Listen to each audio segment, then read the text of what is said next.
Ahoj, já vás všechny zdravím. No, nebudu vám lhát, tohle je 4. pokus a už při tom posledním jsem vyhrožovala, že je poslední. Tak já doufám, že už tohle je fakt poslední. A, hele nic. Před chvílí jsem domeditovala, tak to má asi si vybralo nějakou svoji daň, protože mi přijde, když mě vzal někdo po hlavě. Vůbec nejsem nějak schopná nejenom, že myslet, to je možná i dobře, ale ani mluvit, to už je horší, když chcete natáčet video, takže tak, do toho je takový zvláštní prapodivný počasí, takový, že jako bude pršet, bude svítí sluníčko, chce se mi spát, nechce se mi spát, takže v tomhle tom modu teďko nejedu. A ještě jak jsem po té meditaci, tak jsem úplně mi přijde, jsem snad zůstala někde vyset, nebo co. Nic. Tak, mám pro vás pár informací. Pojedu postupně a uvidíme, co z toho bude. Tak, první bych si chtěla vrátit k té práci, k té hromadné práci v energetickém prostoru, co jsem dělala v dubnu, protože to bylo něco prostě úplně božího. Přihlásilo se vás docela dost, což mi udělalo radost a nebudu lhát, docela mě to vybzyklo, protože, říkám, bylo to poprvé, takže jsem vůbec nevěděla, co mě čeká. A na rovinu jsem se, že mě trefí, že dostanu infarkt. Já jsem byla úplně z toho jako vyřízená, protože pracovat najednou s také množství lidí, já jsem vůbec nevěděla, co si pod tím mám představit, co od toho mám očekávat, co se bude dít nebo se dít nebude. A jestli to vlastně teda jako utáhnu energeticky a jak to vůbec, a abych to hlavně neodnesla fyzicky a taky energeticky a celkově, takže to bylo pro mě takový jakoby, no hele, bylo to šílený jakoby. Tak, každopádně to bylo to prostě bylo to úžasný. Byla jsem zvědavá, jak to zvládnu a i vy jste se mě na to ptali, jak to zvládnu jakoby dělat individuálně, ke každému jakoby zvlášť přistupovat. A dalo se to velmi krásně, protože za prvý jsem vás tam všechny viděla a to bylo velmi zajímavé. Já jsem si myslela, že když tam jakoby jsme se shromážili, že vás tam všechny uvidím jako nějaký světelný bytosti. Jo? Že tam prostě budou nějaký jako těla vidět, nějaký obličeje a tak dále, tak to jako vůbec nebylo. A připadala jsem si jak někde na energetickém poli. A vás všechny, vy, co jste tam byli, tak já jsem viděla jako pro představu, jako kdyby skleněnou kouli. Dalo by se říct, pokud bychom si to měli úplně nějak jako tak normální žárovku, která byla jako zasazená v té zemi. A vlastně pak tam byla taková ta koule, ta kopule, nebo já nevím, jak to mám nazvat. A bylo to prostě, a takhle tam byli všichni do jednoho jakoby posázený. A uvnitř se děly prostě neuvěřitelné věci. A každý to měl jako přímo napojení na zdroj a každý dle svého, každý dle svých potřeb a bylo to opravdu naprosto, bylo to unikátní, bylo to úchvatní, byla jsem z toho úplně wow, když to se celý spustilo a rozjelo, tak já jsem byla jako pořád překvapená, byla jak Alenka v říši divů, protože to bylo pro mě, říkám, něco novýho. A hlavně jakoby, fakt jako ty představy, jo. Člověk tam jde s nějakou představou, nemáme si nic představovat. Tohle představovat si můžeme, nemáme na tom lpět. Takže vlastně to bylo pro mě takový, jakoby, pak když jsem ty věci viděla, jak se to dělo úplně jinak a jak to bylo všechno úplně jiný, tak to bylo fakt to bylo wow. Normálně jsem tam zůstala koukat, procházela jsem se tam vlastně mezi vámi. A co bylo úplně boží, jak to gradovalo, jak to stupňovalo. Je to čištění, začínalo to čištěním energetického prostoru. A jak říkám, každý to měl jakoby individuálně a bylo to fakt, ta energie, ta atmosféra, jak tam jakoby houstla, jak to šlo prostě jakoby už ke konci, do té poloviny, jak to bylo tak jako už u konce to čištění toho energetického prostoru, tak vlastně pak někdy v téhle chvíli já nevím, jestli s hrůzou, ale jsem si uvědomila, respektive jsem zjistila, že se mi to děje taky. že prostě najednou se tam prostě úplně říkám, Ježíši Kriste, oni mě čistějí taky, jak je to možný. Tohle jsem vůbec nečekala. Já vím, že pro někoho si říkám, ty to snad jasný, ne? No pro mě to jasný nebylo. Já jsem tam byla prostě jako taková, představte si, jak ve třídě učitelka, která tam stojí na stupínku, dole jsou ty žáci a ona prostě jako kdyby to tam nějakým způsobem vykládala látku nebo zkoušela je, nebo já nevím, ale jenom zjistíte, že jste taky zkoušená, nebo prostě, že se vám ty věci dějou, tak já úplně na to koukala jako blázen. To jsem byla teda jako, a to jsem byla opravdu v šoku, jsem byla hodně překvapená, to jsem fakt jako nepochopila. To bylo hodně zajímavé. A co bylo krásný, za prvý tam bylo asi 7 bytostí, který tam vůbec neměli co dělat. Který tam, ahoj, já jdu okolo, nebo já nevím. To jsem prostě poznala, to jsem okamžitě vycítila, že tam jsou lidi navíc, který tam nemají být, ale měli tam být, jo. Takže nevím, kdo tam přišel na návštěvu. To jsem to jako nepochopila, ale prostě z nějakého důvodu jim to bylo umožněno, měli tam být, takže tam byly ještě nějakých 7 bytostí navíc. A co bylo hezký, když jsem pak na konci navyšovala ty vibrace, tak to bylo teda opravdu něco nádherného. Ty výboje, jak běhaly v té skleněné koule, to nebyla skleněná koule, ale dejme tomu jakoby energetická, a whisky, tam si takhle na stranu, tady mávám rukama, energetická koule, jako taková ta koule, když se jí dotknete, tak má vždycky ty výboje ze středu, to je takový nějaká dekorace, tak v podstatě nějak tak podobně to vypadalo. A tam lítaly úplně blesky a šílené věci a prostě i jsem tam viděla jako různý kódy, jak se to tam jako formovalo a posvátnou geometrii, prostě fakt úplně, já jsem tam vlastně chodila i mezi těma koulema, koukala jsem na to a jakoby kdyby jsem dohlížela, aby se to dělo všechno správně tak, jak má. A byl to teda fakt nářez. A když se pak jakoby najednou mi přišla informace, že energetické pole, že jsou vyčištěný a že teďko nastává jakoby, a že se teďko jede navyšování vibrací, zase každý podle svých potřeb a maximální možnosti v souladu s potřebama duše, jo. Takže to bylo krásný. A co bylo na tom úžasný, to jsem si teda taky říkám, ty a teď jako co? Tak každý to má mít dobře, individuálně, ale tak prostě jsem říkala, hele, bude se to dít, uvidím, budu prostě, já nevím, improvizovat nebo něco takového, prostě uvidíme. Hele, ono se to dělo úplně nádherně všechno. A pak mi vlastně přišla informace, jak to mám zařídit, takže jsem dala, že ve chvíli ten, kdo dospěje na tu úroveň svý maximální vibrace, té frekvence, tak ať prostě odejde, jo, takže pak to bylo úžasný, jo. Celý ten proces trval dohromady asi 37 minut, já jsem avizovala, že to bude nějakých půl hodiny, ale já jsem si to samozřejmě nehlídala, když jsem prostě tak nekoukám na hodinky, takže pak, když vlastně se to skončilo všechno a já jsem se jakoby odcházela, odpojila jsem, tak to bylo přesně 37 minut, takže jakoby fakt to vyšlo i tak krásně, jak jsem předpokládala, nebo jak mi bylo řečeno. Ale tam to bylo fakt úžasný, tam dokonce vydrželi asi taky kolem 7 bytostí, tam už jsem to pak utápla já, jo, takže postupně já jsem viděla jenom, jak se prostě jakoby zhasínají, nebo odpojujou ty energetické koule a jak prostě odcházejí. Ještě jsem teda zařídila, dala jsem tam, že na cestu jakoby zpátky, nebo ten odchod, aby proběhl, aby byl v bezpečí, aby dorazil jako do těla, nebo nevím, jak to se vysvětlit ty věci, aby to, jakoby ten přechod zpátky byl bezpečný. Takže pak jenom se lidi odpojovali různě a na konci fakt bylo 7, 8, maximálně 9 těch koulí.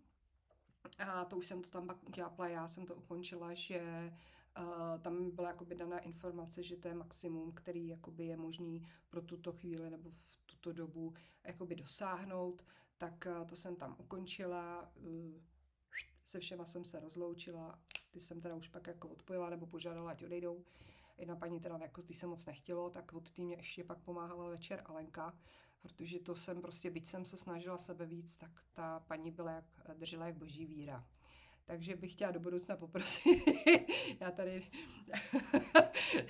si brčko, že si někdo cucne, tak ne, tak by to nešlo, prosím pěkně. Jo, takže, hele, boží, bylo to úžasný a úžasný byly i následky potom pro mě, nevím jak vy, jak ostatní všichni jste mi teda psali, že energie bambilion, že jste pomalu, já nevím, postavili barák a co všechno, vzhledem k tomu, že jsem všechny prosila, ať druhý den odpočívají a pak mi chodili ty SMSky, co jste všechno kde udělali a ty komentáře a 20-kilometrová procházka, tak jsem si říkala, ty vole, já jsem snad jediný, kdo tady odpočíval. odpočívá, protože já jsem poctivě ležela, jsem si odpočívala, meditovala, ani jsem nemalovala, jsem říkala, hele, tam šlo takové množství energie, si vůbec nemůžu teď nic dovolit, takže fakt jsem si jenom relaxovala na rozdíl od ostatních. Takže i tohle to bylo super, každopádně pak asi během týdne se mi začalo, jakoby se mi zase spustily bolesti z žaludku, mě se teda toho spustilo víc najednou a to jsem teda jako nechápala vůbec, odkud to přiletělo, protože to bylo přibližně za týden, takže jsem volala horkou linku Alenku a tam mi říká, tam máš potom čištění, tak to jsem, říkám, tak to se mi snad jenom zdá. Protože já se neustále čistím na sobě, pracuji s Alenkou, prostě teď to víte, teď to tady říkám. A prostě vlastně jako, a pak jedna hromadná akce a mě to úplně já jsem si potom ještě to nahlížela celkově. A vlastně proč, jako samozřejmě směrem ke mně osobně, ale i jakoby celkově, všeobecně. A mně se ukázalo, že ty hromadné akce, ty kolektivní, pojďme to nazývat kolektivně, se to hromadný moc nelíbí, že ta kolektivní akce má úplně jiný grády a úplně jinou energii, než když to dělám individuálně. Samozřejmě, když má svý téma, individuální téma a tak dále, jo, tak to je jasný, že budeme pracovat individuálně, taky se sebou pracuji, jakoby sama se sebou, se svýma tématama. Ale mně se tam ukázalo, že v té kolektivní práci tam se prostě poskládají ty energie. Že čím víc lidí tam je, tím jako kdyby každý jakoby dal k dispozici svoji energii, z toho se nakumulovala, prostě se z toho vytvořila jedna ohromná energie. Prostě sečteno potrženo všichni. Jako každý dal trošku do toho mlýna. A s touhle energií vlastně se to pak celý děje a ten účinek je mnohonásobně silnější, efektnější, hlubší, je to prostě ohromná jízda. Jo. Fakt jsem si to tam nahlížela, protože si říkám, ty vado, jak to, že teda já si tady řeším takovýhle svý soukromí a fakt jako hrozný záležitosti občas těch rodových liní, co vyleze. A jako dobrý, semele mě to, ale je to takový jakože dobrý.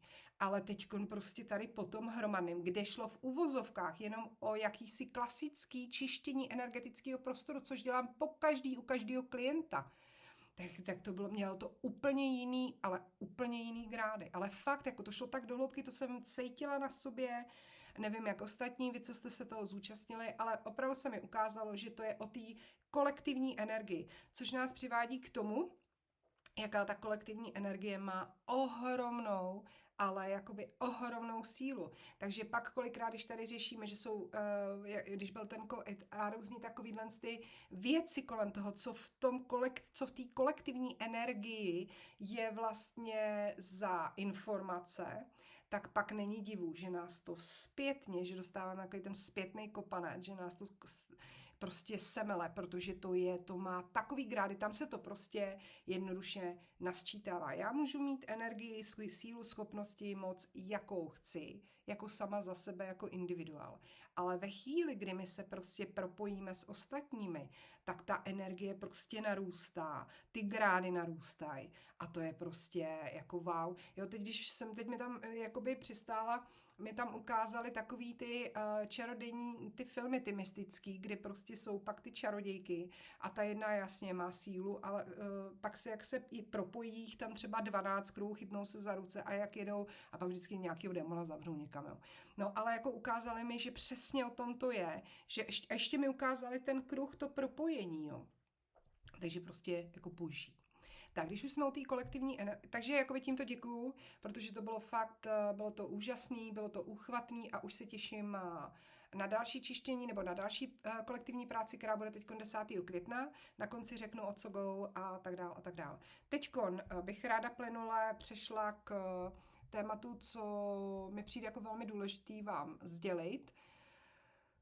A to bylo asi dneska všechno. Takže zmiňovala jsem ty kolektivní energie a jsme zpátky u nich. V podstatě já nevím, jak to bla, bla, bla, tak to řeknu asi jako hned. Nebudu kolem toho nějak chodit. V podstatě vzhledem k tomu, co se tady teď děje, tak se nám zaktivovaly zase zpátky nějaké energie a ne vůbec dobrý. Akce, co tady teď běží, soudruhů už nějakou dobu Poručíme větru dešti, si vybrala svý následky, a to takový, že nám sem začaly proudit a vlastně uvolňují se energie z Atlantidy. A všichni ty, co tam byly, nebo ty, co mají informace nebo možnosti se na to napojit a nacítit, tak moc dobře vědí, že Atlantida byl jeden velký průser. Takový to bajná Atlantida a takový to všichni, takový ty hezký, tak to tam jako prosím pěkně nebylo. Tam šlo o ohromný zneužití síly vědomostí, energií a já nevím čeho všeho. Těch bytostí, co se z toho projektu zúčastnili akce Atlantida, spoustu z nich je tady a teď. Teď a tady, bych to spíš řekla. Někteří jsou si vědomi svý zodpovědnosti, někteří nepřijmuli, zase kolem toho ta kometa svědomí, takže možná teď už zase ano, ale každopádně je to o tom, že v podstatě je to všechno o planetě. Já jsem říkala, že už v nějakém z videí, že planeta Země se mi ukázala v prostoru jako těžítko. Co to znamená? Hele, je to moje nacítění, informace, takhle, jak já to vidím a co ke mně chodí. Jestli to máte někdo jinak, jste to viděli jinak, nacítili jste to jinak, v pořádku. To, co říkám já tady na svoji pusu, je to, co já vidím, co cítím, co vím, co slyším, co mi ukazují, co dostávám za informace. Mně se ukázalo, že planeta Země je v prostoru jako jakýsi těžítko. A dalo by se říct, že je v naprostém středu. A je tam jako vyrovnávač energií. Kolem ní, dalo by se říct, že prostor se kolem ní rozpíná, jako kdyby planeta Země byla středobod. A je naprosto ve všech ty vado, jak se to řekne? Záměr, ne, to není záměr.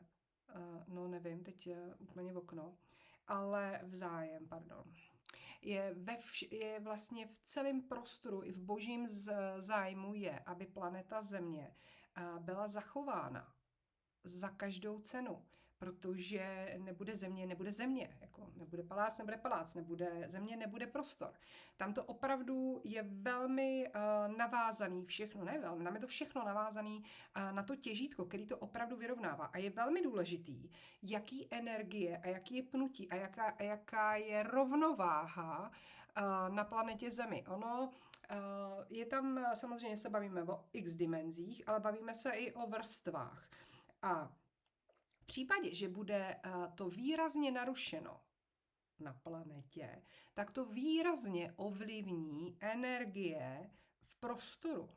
A mně se tam ukazuje jako kdyby tok energií, že to jakoby jako překroutí nějak, zdeformuje se, mně se tam ukazuje jako, že by mělo dojít k výrazné deformaci toku energií prostorem a že by to zase ovlivnilo tyhle nějaký další časový osy, ukazuje se mi jakoby reality a že by to celkově poškodilo ty plány, co jsou jakoby, co se týče těch inkarnací, jo, že tam by s tím byl jako ohromný problém. Takže na prvním místě je vždycky udržet planetu. Planeta je naprogramovaná tak, aby měla pud sebezáchovy. Takže v případě, že dojde k nějakému výraznějšímu narušení uvnitř, tak vlastně zlikviduje toho narušitele, nadrsňovku. Protože pro planetu není problém se zrehabilitovat. Jí to bude trvat, všichni si myslí, že miliony let, to je blbost. To jako mi se ukazuje, že stovky let a ona bude úplně jakoby si v pohodě. Ona se to tady fakt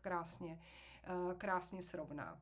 Problém je v tom, že s tím zanikne i civilizace, což se nelíbí vlastně jakoby, nemůžu říct, já nevím vlastně, jaký má Bůh plán, ale vím informace, co mám ze zhora, tak jim se úplně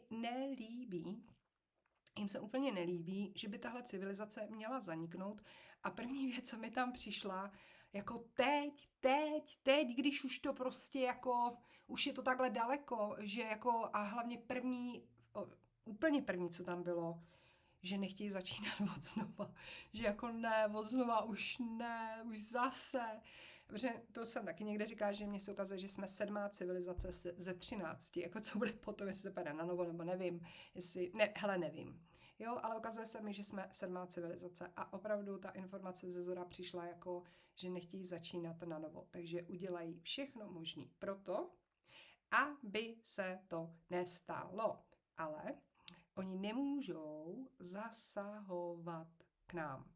Je to zvláštní, že se to, protože vlastně, to je taky další věc hezká, co se mi tam vlastně ukázala, a to je to, že člověk by řekl, že můžou jakoby zasahovat, jo? Že Bůh si sem takhle jako tebe zabiju, tebe nezabiju, ty tady to dáme. No tak takhle to prostě nefunguje. Tady je jakoby jakýsi najetej proces. Teď mi ukázali krásný příklad. Představte si film, který je ve videokazetě.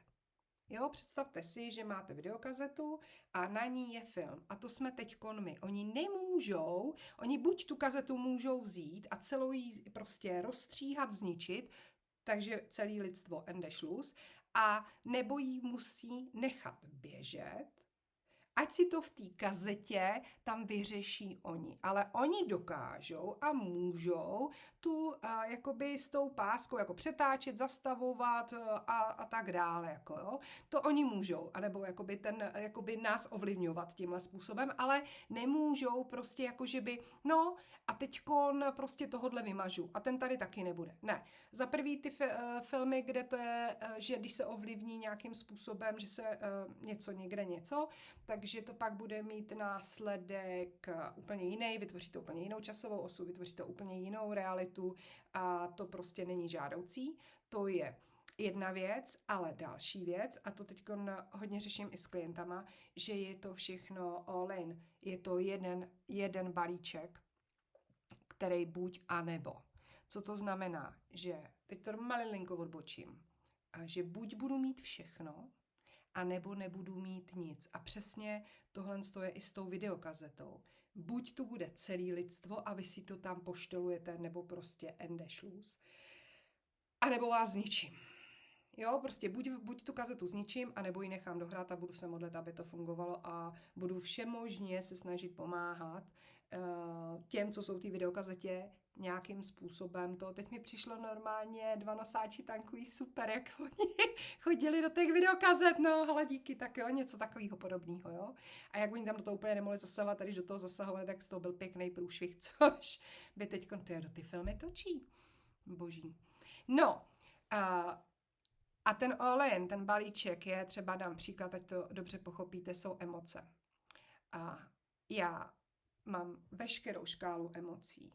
A pokud se rozhodnu si zablokovat bolest, žádlivost, závist, protože se mi jako ty jakoby emoce nelíbí, že jsou teda jako ošklivý a tak dál, strach a tak v podstatě takhle to nefunguje. Buď si zablokuju všechny emoce, anebo je nechám všechny otevřený. Já si nemůžu vybrat, co budu z toho mít, jo. To neexistuje, to nejde, jo. Takže pokud si někdo zablokoval strach, nenávist, bolest, zlost, já nevím, žádlivost, tak pak většinou tenhle člověk mi říká, že necítí radost, že mu něco chybí a že vlastně není šťastný a že on necítí se vlastně jako špatně, ale on se necítí vlastně ani jako dobře. A to je přesně ono, že buď budete mít všechno, a pak a je na vás, abyste si s tím porovnali, abyste si to zpracovali a tak dál, a nebo nebudete mít nic. Takže buď tady budeme jako lidstvo a oni nám dají šanci a oni chtějí, abychom to tady zvládli, anebo nás likvidujou. Tohle to zatím udělat nechtějí, není to v plánu a chtějí se tomu vyhnout, s tím, že ona se to stejně s náma vyřídí, ta planeta, co si budeme jako. A teď už se dostávám k jádru pudla a to je přesně to, že planeta se dostala do bodu, kdy vlastně vzhledem k tomu, že jsou tady velký tendence ovlivňovat počasí, což má za následek pro planetu velkou únavu a velkou zátěž. Dám příklad. Planeta, přirozený její prostředí je, že si ona koriguje počasí tak, jak potřebuje. Je to takový, jako kdybyste si korigovali, jak budete dýchat. A rozhodnete se jít na túru. Jdete a dýcháte si tak, jak potřebujete. Prostě si to nějakým způsobem korigujete. Tak buď za A vám dá na pusu někdo roušku, nebo na nos kolík, nebo vám zacpe pusu, nebo vás začne škrtit, nebo prostě vám nedá napít, nebo cokoliv. A v tomhle stavu vy máte jít.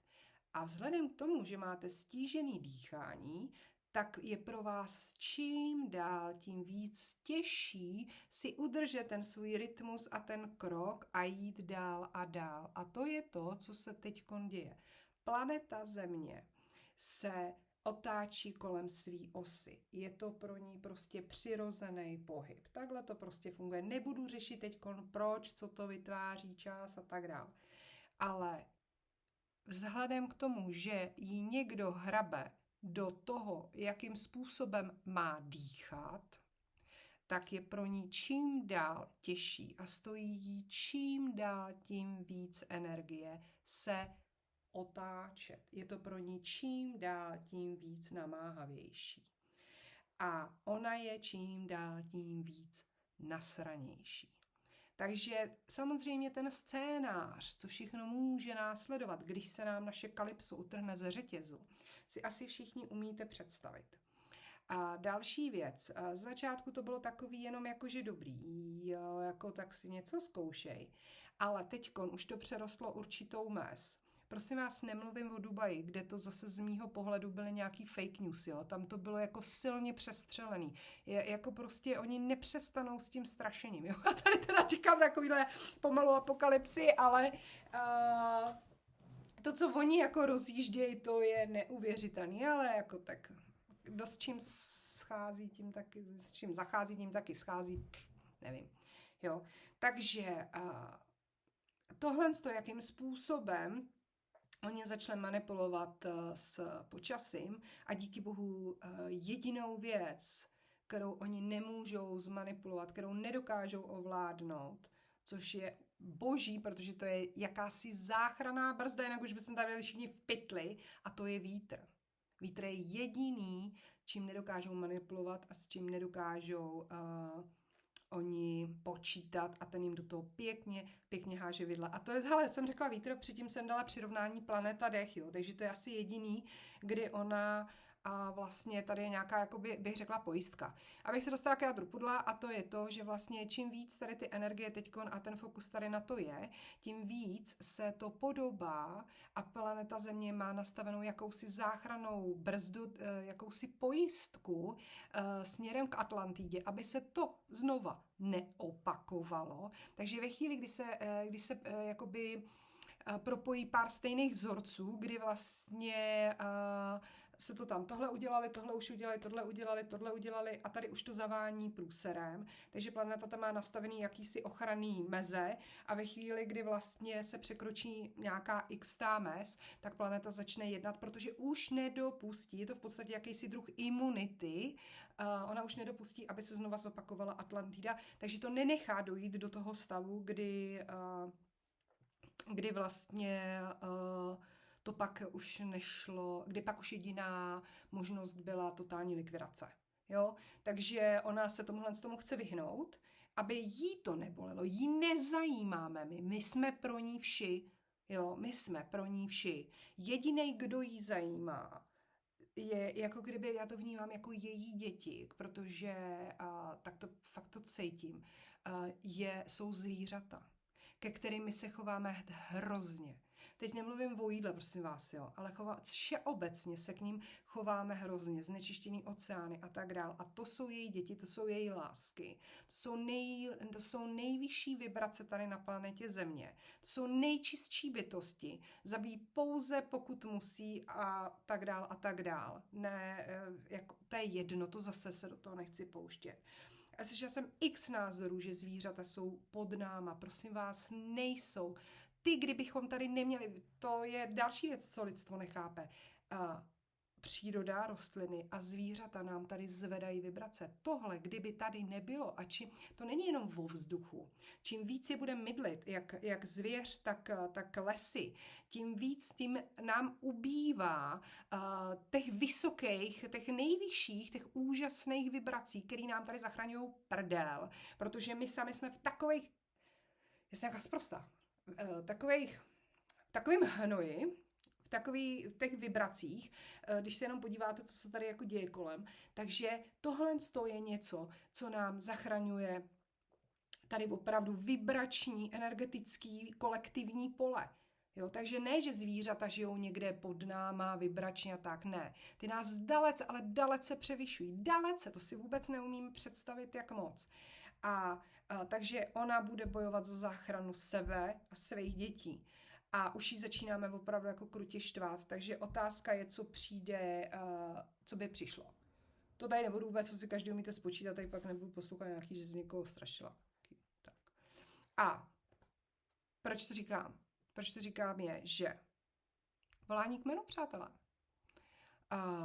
Ukázala se mi to s klientkou, tímto zdravím, a rozjel to úplnou lavinu. Za první tohle téma se mi taky ukázalo s ní. Mě tam jakoby chodily určitý věci, ale když jsem mluvila s ní, tak mi to tam úplně, když to na mě vylili ze zora. A dojížděly ty informace, dojížděly. A na zemi, já jsem s tím pracovala. To, co vám tady teď říkám, tak já jsem s tím pracovala. O co jsem byla požádána, to já jsem udělala a v podstatě za mě je to hotový. Já jsem tam, to je jedno. Důležitý je, co má přijít teďkon. A to je, že přichází obnova spící zálohy. Co to znamená? Že na Zemi je spoustu bytostí, které byly připraveny a jako kdyby, byly dány do zálohy, počítají s tou možností, že v případě potřeby, kdyby se něco takového stalo, podělalo, takže budou povoláni. A to teďkon přichází. Je potřeba, aby vy, kteří najednou máte nějaký zvláštní sny, kteří máte nějaký jakýsi volání, potřebujete chodit víc do přírody, najednou prostě cítíte, že se s vámi něco děje jinak, něco děje divnějš, nebo najednou máte nějaký vize. A ta klientka měla jako najednou, proto jsem to nazvala i volání kmene, protože to je volání kmene. Tahle ta práce, teďkon, o který se bavíme, já jsem tam pracovala v energetickém prostoru nějakým způsobem, pro mě blízkým, pro mě daným. Ale to, o čem my se tady bavíme, je v podstatě pro zemské lidi, pozemské bytosti, kteří pracují se zemí a na zemi. A to jsou šamani a spol.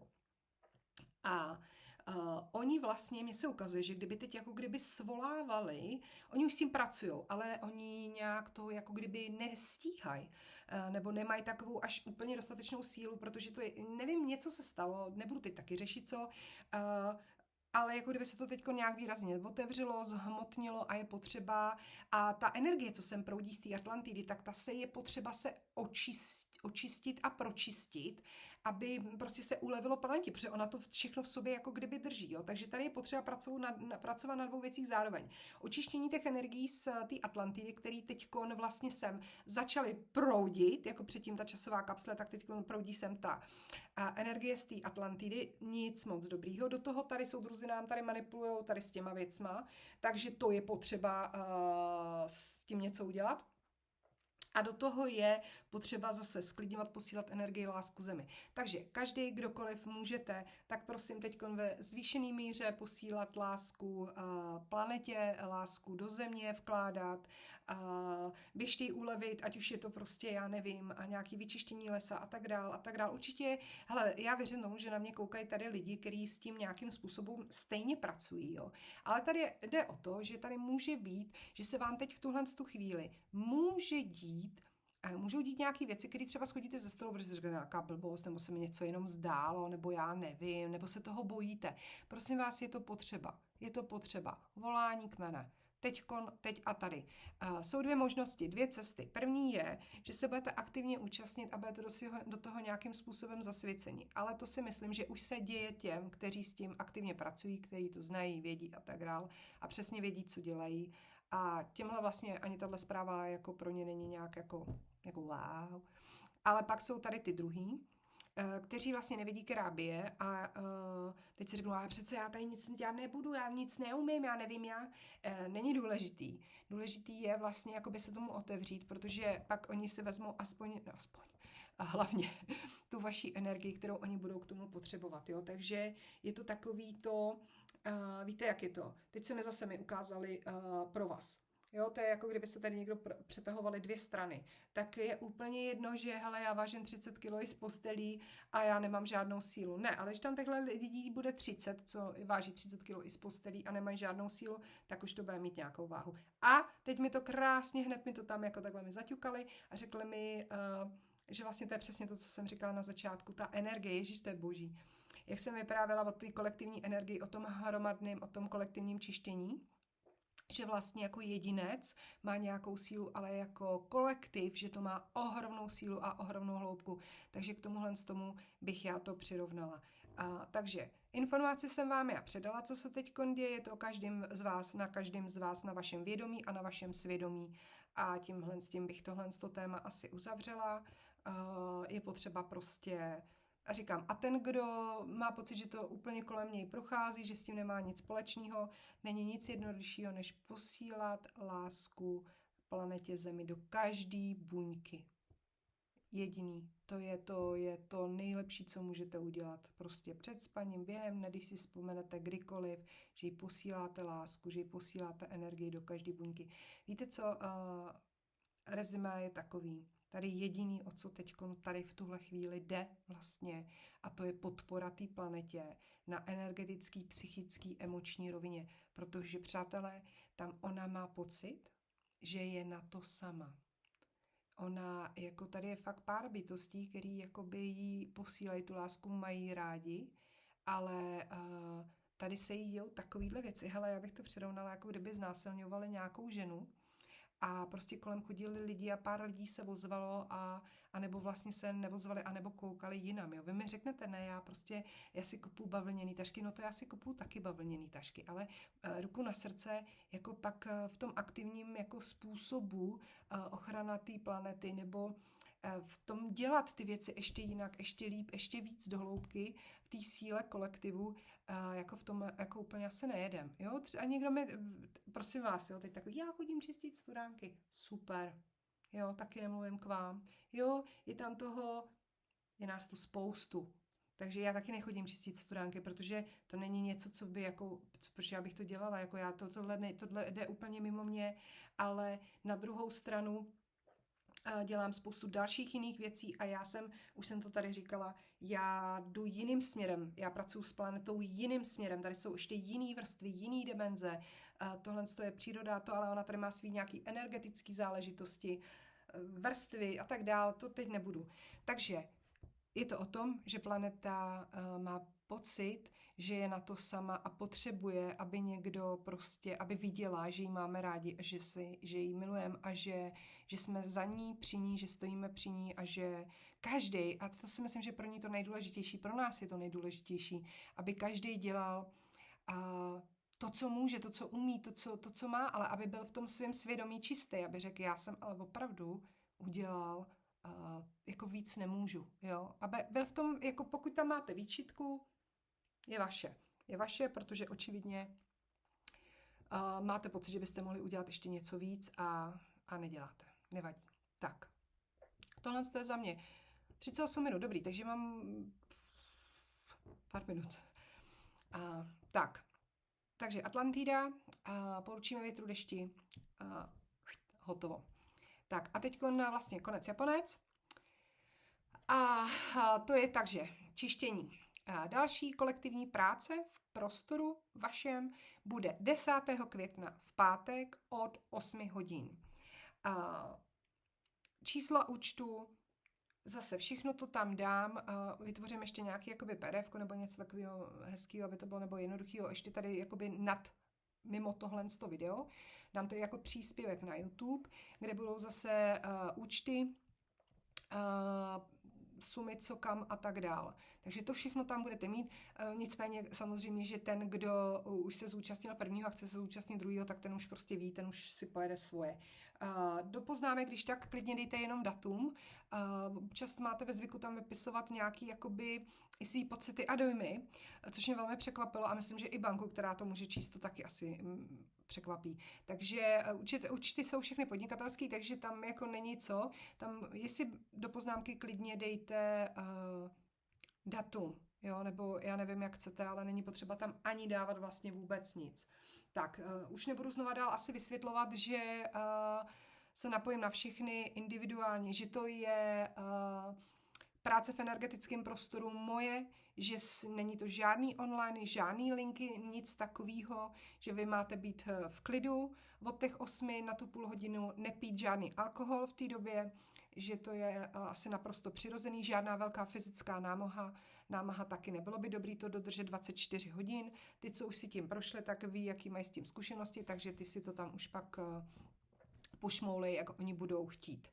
Takže to je za mě asi takhle. Žádný linky nečekejte, žádný online, nic takového. V 8 večer v pátek 10. května začínám. Vy můžete být v meditaci, nebo taky nemusíte, můžete si jít na procházku, koukat na televizi, poslouchat, budu úplně, co budete chtít. Zúčastní se každý, kdo zaplatí. Měla jsem tam daný, a jako kdybych věděla proč, i na budoucí platby, protože někomu jsem přesně věděla, že to dorazí třeba o den, o dva později, že to někdo zadá, banka a tak dál. Takže i tyhle ty lidi tam byli zahrnutý. Jo? Možná, že jsou to ty lidi, kteří jsem tam byli navíc, který jsem si říkala, no to je jedno. Takže i tyhle ty lidi tam byli zahrnutý, takže taky opět se nemusíte bát. Další věc, nemusíte se mi hlásit, že máte zájem. Prostě to zaplaťte a tím to končí. Jo? Není opravdu potřeba cokoliv. Samozřejmě, že za dojmy potom jsem velmi ráda i pod komentáře, abyste lidi jako mezi sebou, jo, si předali informace, předali si zkušenosti a tak dál. Zpětný vazby byly úžasný, byly úchvatný a byly samý skvělý. Myslím, že nevím o jediný, která by byla jako, že by někdo něco si, nevybavuju si, jsem skoro přesvědčená, že ne. Tak a teďkon, téma. Nové téma je, protože to jsem říkala, že každý měsíc bude jiný téma, který buď můžete využít, buď si pojedete všechny, vemete to jako prostě, že to je nějaká vaše cesta, anebo jenom se zúčastníte určitých témat, který vás nějakým způsobem osloví. Tak, příští téma je vstřícnost, otevřenost a stanovení si a nastavení vlastních hranic.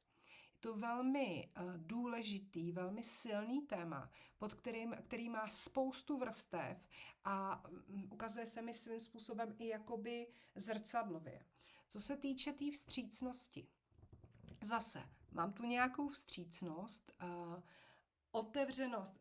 Začínáme vždycky sami u sebe, takže pojďme se bavit v první řadě o vstřícnosti sám k sobě, otevřenosti sám k sobě, směrem od sebe, být otevřený novým příležitostem, novým možnostem, ale i novým jakoby třeba konfrontacím, novým rozhovorům a tak dál. Nebát se být otevřený a být vstřícný. Vlastně vstřícnost, otevřenost bych řekla, že to je skoro jedno a to není to jedno a to samý, ale v tomhle případě je to takový ruka v ruce, kdy vlastně, abyste si dovolili, je to vlastně i o tom, jakým si způsobem si dovolovat. A co se týče nastavování těch hranic, tady je to takový to, ten je tak hodnej, až je blbej, jo? Na tom se nechá dříví štípat. To je až taková moc velká otevřenost, moc velká vstřícnost, kdy vlastně je pak nějakým způsobem zneužívaná. A mám spoustu klientů, kde, a to jako snad u každého klienta, bylo v určitý chvíli někdy něco, že vlastně nastavení nebo ty vlastní hranice vlastně lidi opravdu nemají zvědoměný, anebo je mají někde až úplně Bůh ví kde, anebo je mají bohužel přímo až tady. A tam se mi k tomu ukazovala krásná věc. A představte si fotbalový hřiště, ať se to líp vysvětluje. A Teďkon, aby to bylo fair, tak by mělo být na půlku. Tady jsem já a tady je moje kamarádka. A vlastně v půlce je půlka. To je chytrý. Takže a vlastně jedná se o polovinu, o 2 poloviny. Jo, moje hranice, její hranice. Jo, tady je dobrý si uvědomit, že tam, kde končí moje hranice, začínají hranice druhých. A to je velmi důležitý si uvědomit, protože tam, kde já končím, tam začíná jejich a tam je pak potřeba ty druhé hranice, tam, kde já jsem skončila, je jakýmsi způsobem akceptovat a uctívat i ty hranice druhých. To je vždycky, jak jsem říkala na začátku, je to o tom zrcadlení, jo? Že to je opravdu z obou stran. Já mám takový pocit, že tohle to úplně nějak nevysvětluju úplně značka Ideál. Ale nacíťte si na tohle téma sami a uvidíte. Ale vrátím se k tomu fotbalovému hřišti. Tam je to totiž o tom, že ve chvíli, kdy já nebudu znát svý hranice, tak tady je třeba Jana, já nevím, jo, tak dejme tomu, by došla na půlku a dál by nešla, protože tady už prostě jsou moje, tady je krále Miroslava, jo.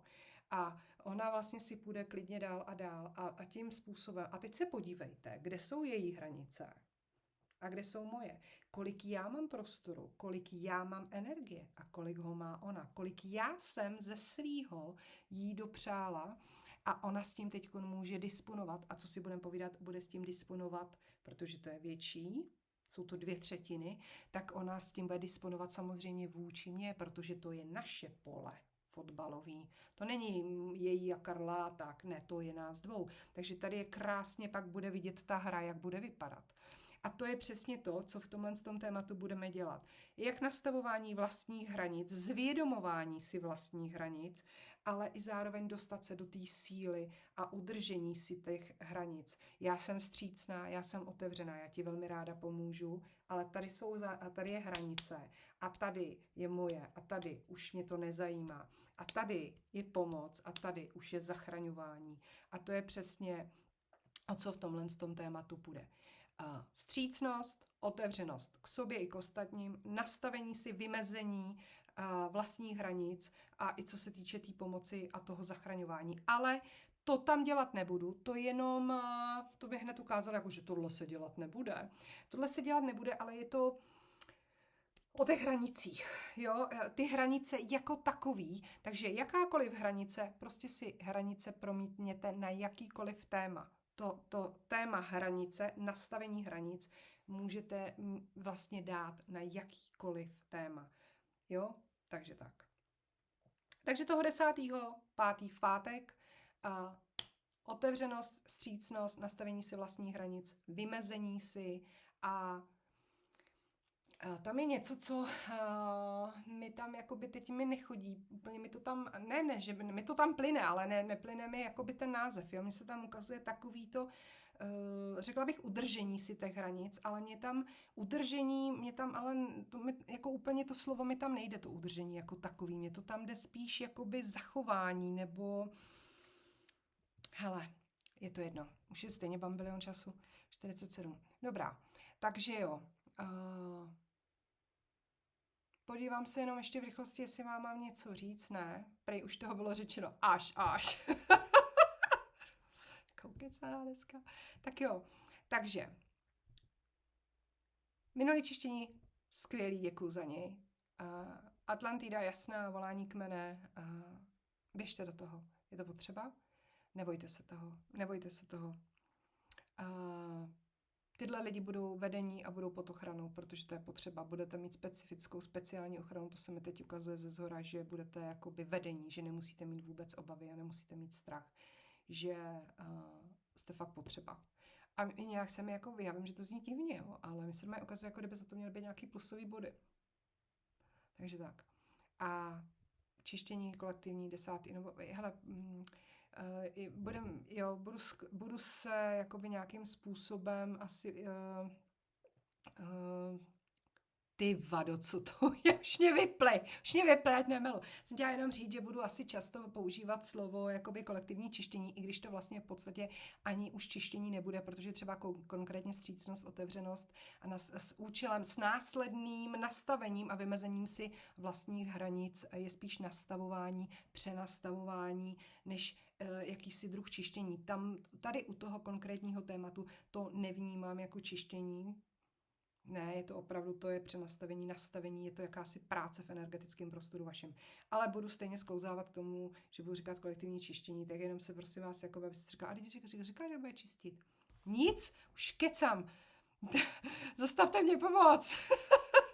Tak jo, mějte se krásně, zlatíčka, se zase ozvu a dám ten příspěvek tam, ať nejste zmatený, spoustu jste psali, že jste to nestihli, tak musíte koukat, no, co to mám říct. Jdu na to. Končíme. 50 minut tak vyšitej. Tak jo, mějte se krásně. Těším se na vás. Pa, pa.